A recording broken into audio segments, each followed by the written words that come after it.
Hi there, it's Dan Wilson here from Tamebay, and this week in the video update, when we do a little piece to camera and talk about big stories, I'm just going to look at one thing, which is the stuff that the British government released last week about a no-deal Brexit. The no-deal Brexit being a hard Brexit. It's what will happen, and it might happen, it might not. Some politicians think it's a 50-50 chance.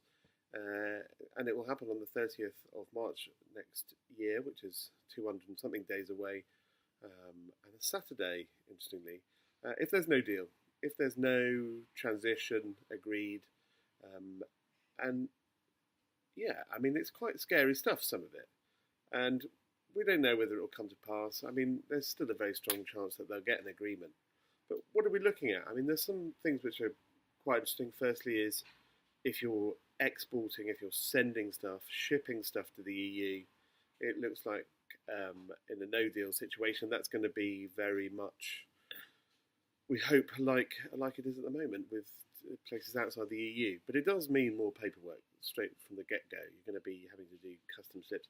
It looks like there might well be an online opportunity there. So that's exports. I'm hopeful that that will be avoided. So, by the way, all of the links are down below about the stories we've written.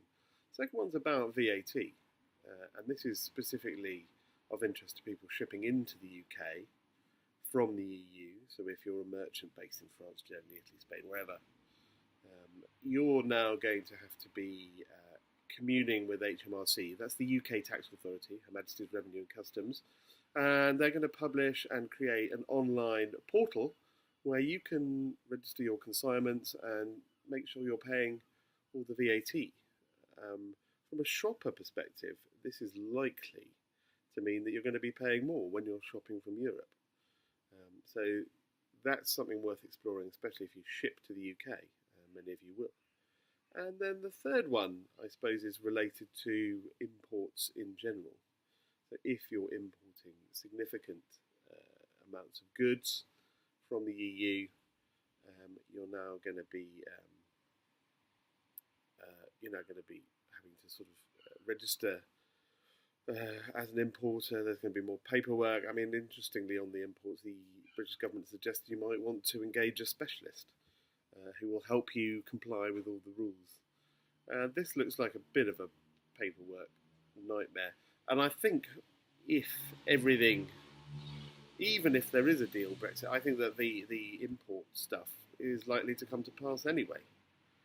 But yeah, we don't know. The current timetable on what's going on with Brexit at the moment is the next wave of negotiations is underway between the UK government and Brussels. But the EU, the Commission, has said they'd like to get this all done and dusted, ready for a summit in October. So this week, September starts. So they'd want to have the principles, the framework, the bare bones of an agreement in place in October. So I would have thought we'd know by October time whether we're going to have a hard Brexit or not. And all of this is before I've even mentioned the border with Northern Ireland. So you might be based in Northern Ireland or based in the Republic of Ireland, and shipping, maybe using Royal Mail and Post or whatever. You've got free movement there. They have actually said, wait and see what we're going to do there. That's hard Brexit. Now, bear in mind, from Loch Foyle to Carlingford Lock, if you go across land rather than around the coast, that border is 310 miles. So that's going to be an interesting problem to solve as well. That's already land border with the EU. So look, there's so much up in the air, and I've sort of resisted. I mean, I think it's fairly well known that I'm a good old proud Remoaner. I would like the UK to remain in the EU. Chris has taken a more phlegmatic view, and actually is a Brexiteer. So we're a balanced pair of editors here with diverging views. But there's so much. Whether you're a Remoaner like me or a Brexiteer like Chris, if you're trading online, I mean, the practicalities of this are so up in the air, and it could come along pretty soon with a hard Brexit. Anyway, we'll keep you posted. What do you think? There's lots to think about.